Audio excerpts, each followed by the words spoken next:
Olá pessoal, tudo bem? Aqui é o professor Fernando de Língua Portuguesa em mais uma de nossas aulas de literatura para o primeiro ano do ensino médio.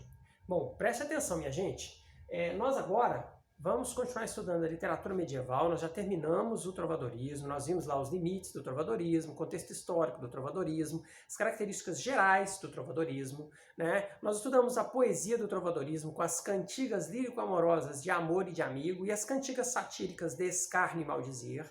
E estudamos também a prosa do trovadorismo, onde eu falei para vocês sobre a novela de cavalaria, certo? Pois bem, até cito aí o Tristão e Isolda, né, obra que eu havia pedido vocês para lerem para mim, que é uma obra de novela de cavalaria.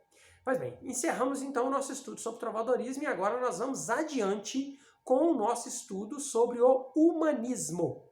Bom, pessoal, vamos começar? Então vamos lá.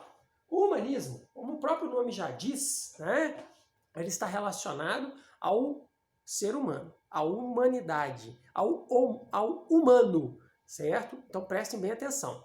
O humanismo, antes de tudo, vocês devem saber que o humanismo não é uma outra escola literária que nós estamos estudando, ou um estilo de época, igual o trovadorismo, igual nós vamos ver mais tarde o classicismo renascentista, depois o barroco, certo, pessoal? Não. O humanismo, ele é um período de transição entre a literatura medieval lá dos trovadores e a literatura renascentista dos classicistas maneiristas, como Antônio Ferreira e Camões. Ok, pessoal? Então o humanismo fica no meio disso daí. Tá? E é um período de transição, mas que nós estudamos como se fosse até um estilo de época, mas ele não é um estilo de época. Ok? Primeira coisa que nós precisamos saber, gente, origens do humanismo. O humanismo ele começa na Itália lá no século XIV. Na verdade, no finalzinho do século XIII. Se você for pensar, né, foi ali ó, que nós vamos ter Dante, né, Dante Alighieri, poeta italiano humanista. Aliás, esses humanistas aqui, todos eles são italianos. Né?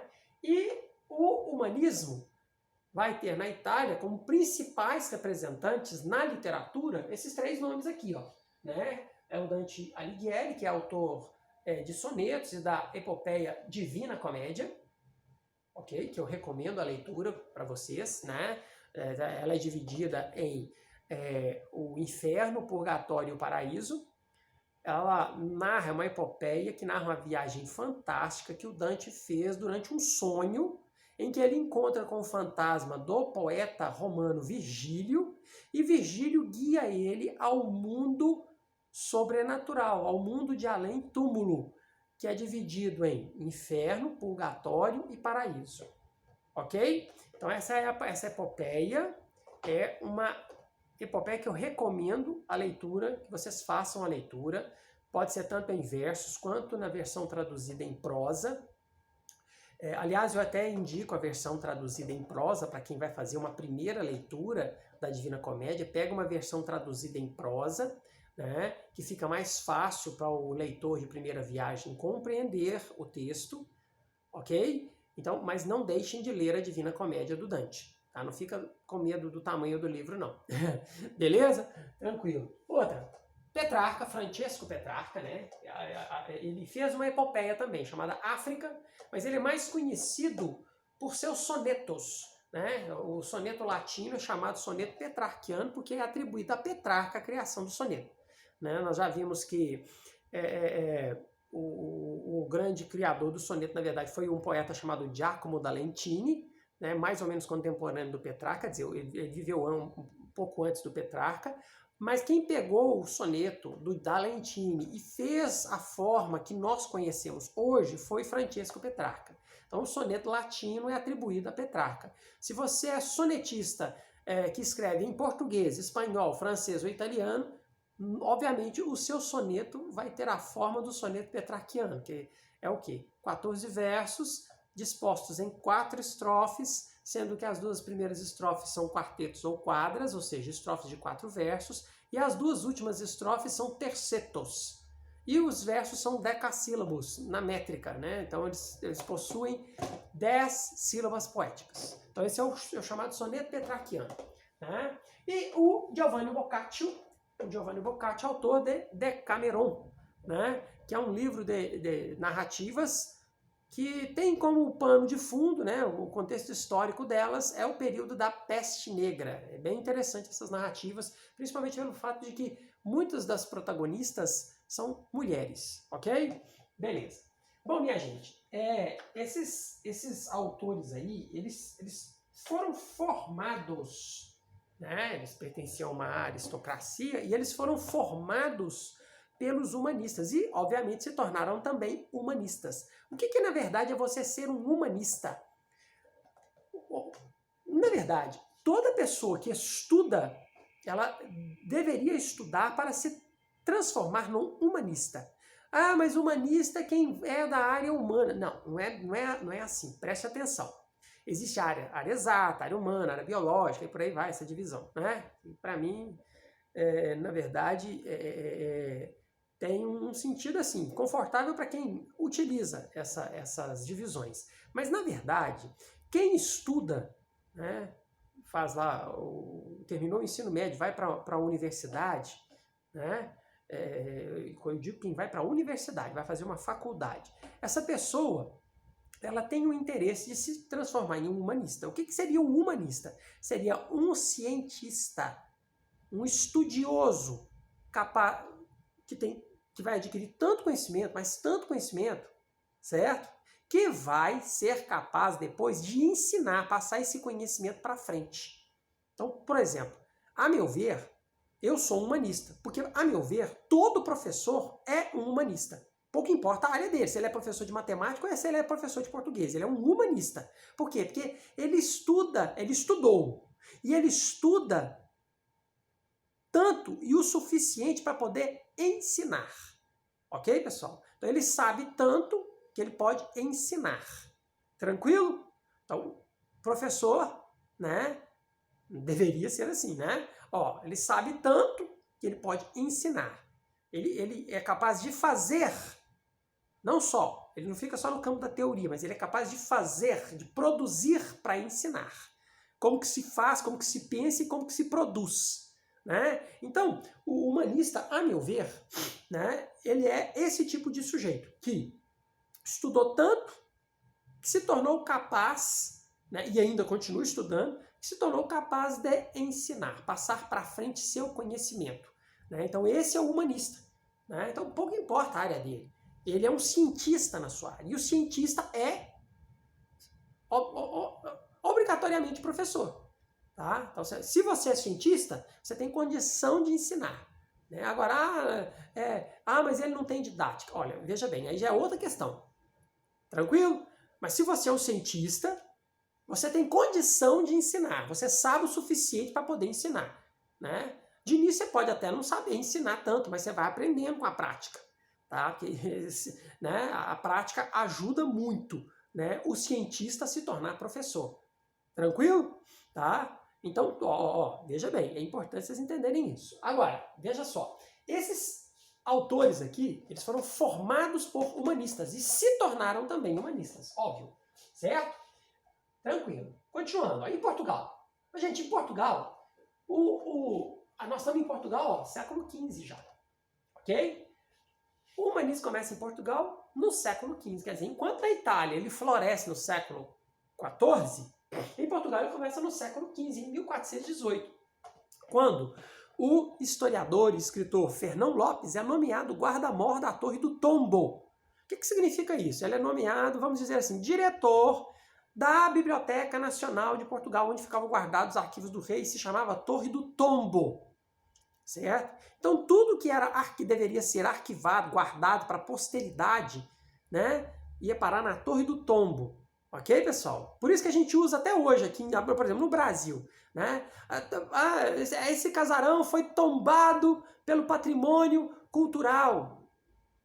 Tombado. Olha só, veio de Torre do Tombo. Entendeu, pessoal? Quer dizer, vai ser preservado. Não é que vai passar um trator e vai derrubar o casarão. Não é isso. Ele vai tombar ele. Né? Ele vai ser tombado porque vai ser preservado. Ele vai ser restaurado, se for necessário, né?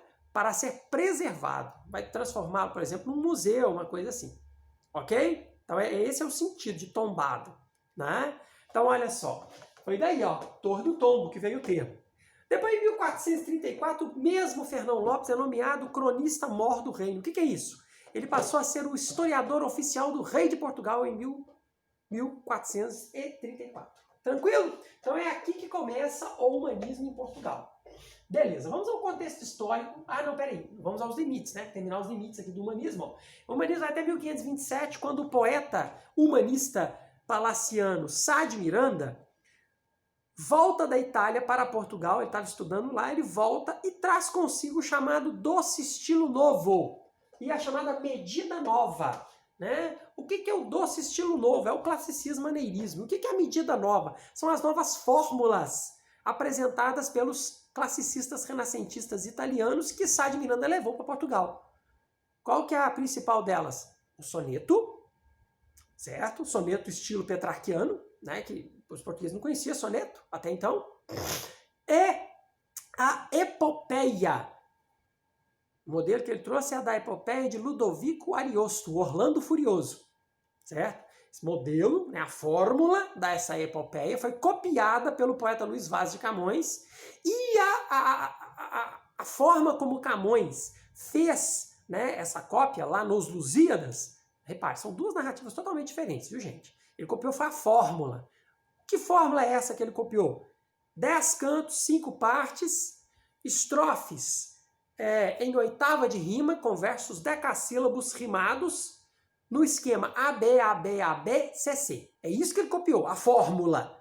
Né? Agora, a história é totalmente diferente. Você pega a história lá do Orlando Furioso, do Ludovico Ariosto, conta uma coisa totalmente diferente do Camões, os Lusíadas. Ok, pessoal? Os Lusíadas, né? Orlando Furioso vai contar a história, essa epopeia do Ludovico Ariosto vai contar a história do Orlando, que enlouqueceu porque se apaixonou, aí um amigo dele vai atrás da sanidade mental dele, porque ele ficou louco e descontrolado.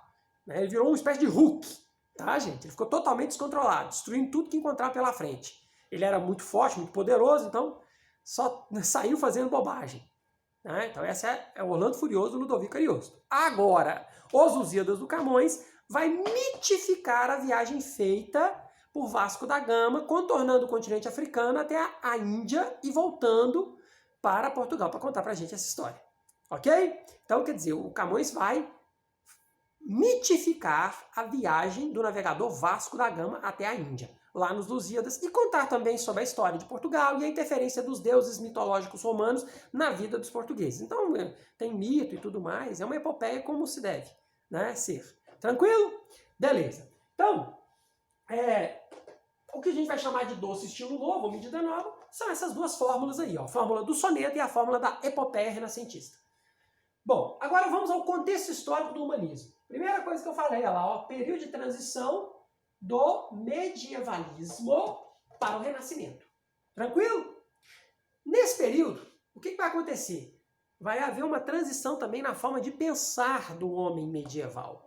Certo? E o homem medieval vai começar a pensar mais nas coisas produzidas pelo homem do que nas coisas de Deus. Claro, olha, veja bem, gente, a religião, a fé ainda tinha muito poder. O que houve foi um abrandamento do excesso, né, teocentrista. É importante vocês entenderem que lá na época do trovadorismo o pensamento era teocêntrico. Deus era o centro do universo.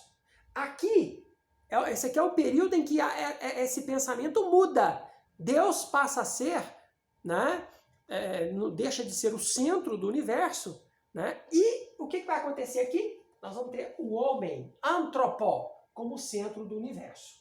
O que vai gerar isso daí?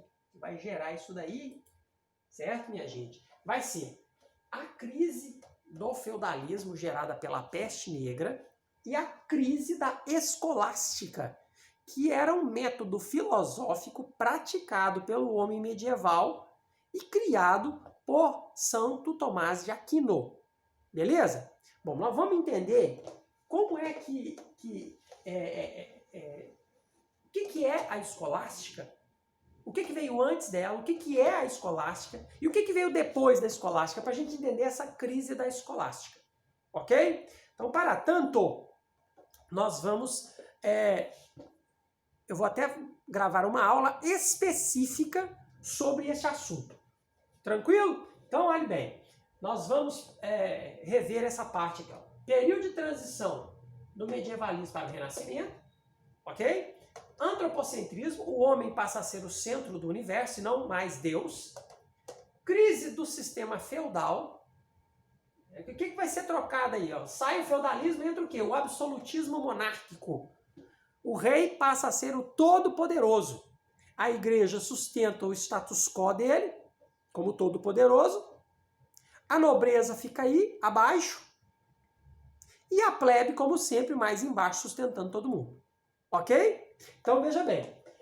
Então, nós vamos ter o absolutismo monárquico, o início do mercantilismo e o surgimento de uma classe social que eu vou chamar de burguesia mercantil. Certo, pessoal? Olha só. Depois nós vamos ter o humanismo, que é o quê? Movimento intelectual de preparação, estudo para o renascimento da cultura greco-romana da antiguidade clássica. Então, vamos voltar aí com força o pensamento de Platão, de Aristóteles e dos demais filósofos gregos. Tranquilo? E óbvio também, né, dos grandes filósofos da igreja. Ok? É importante vocês entenderem o seguinte, que vai haver um casamento aí, ó, da fé com a razão. Então, os humanistas, eles buscaram casar a fé com a razão. Só que no final das contas, vocês verão que a razão vai acabar prevalecendo. Por isso que o pensamento vai sair do campo do teocêntrico para o antropocêntrico. Vai sair do teocêntrico para o antropocêntrico. Beleza, minha gente? Então, ó, o que eu vou mostrar para vocês? Veja bem, ó, nós estamos aqui, ó, falei da questão da crise da escolástica, ok? Para tanto, o que eu fiz? Eu preparei um conteúdo em que nós vamos conhecer o que veio antes da escolástica, o que a gerou, né, de fato, o que é a escolástica e o que veio depois da escolástica. Então, nós vamos estudar o quê? A patrística, a escolástica e o nominalismo. Nós vamos fazer um apanhado geral, um resumo, na verdade, disso daí, para a gente entender o humanismo. Ok, pessoal? Para a gente entender o pensamento humanista, que vem depois na sequência. Ok? Então, até a nossa próxima aula.